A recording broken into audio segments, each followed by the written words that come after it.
রাজধানীর মোহাম্মদপুর থেকে বিপুল পরিমাণ দেশি বিদেশি মুদ্রা উদ্ধার করেছে ঢাকা মেট্রোপলিটন পুলিশ। শুক্রবার সন্ধ্যায় মোহাম্মদপুর থানাধীন বাবর রোডের একটি বাড়ি থেকে এসব মুদ্রা উদ্ধার করা হয়। জানানো হয়, গোপন সংবাদের ভিত্তিতে অভিযান চালিয়ে বাবর রোডের এফ ব্লকের 29/2 ও 3 নম্বর বাড়ি থেকে বিপুল পরিমাণ দেশি বিদেশি মুদ্রা উদ্ধার করা হয়। জানা যায়, এটি দুর্যোগ ব্যবস্থাপনা ও ত্রাণ মন্ত্রণালয়ের সাবেক সিনিয়র সচিব মোহাম্মদ শাহ কামালের বাসা। সেখান থেকে উদ্ধার করা টাকার পরিমাণ 3 কোটির বেশি। এছাড়া আরও 10 লাখ টাকা মূল্যের বিদেশি মুদ্রা উদ্ধার করেছে পুলিশ। দেশের যে কোনো প্রান্ত থেকে অনলাইনে নিজেকে দক্ষ করুন ক্রিয়েটিভ আইটি ইনস্টিটিউটের সাথে।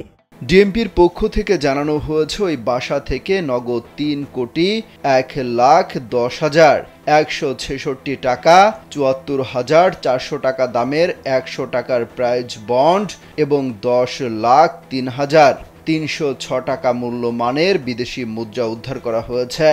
এসব বিদেশি মুদ্রার মধ্যে 3,000 মার্কিন dollar, 1,320 Malaysian ringgit, 2,969 Saudi riyal, এছাড়া Singaporean dollar, Australian dollar, Korean ও চীনা ইউয়ান রয়েছে।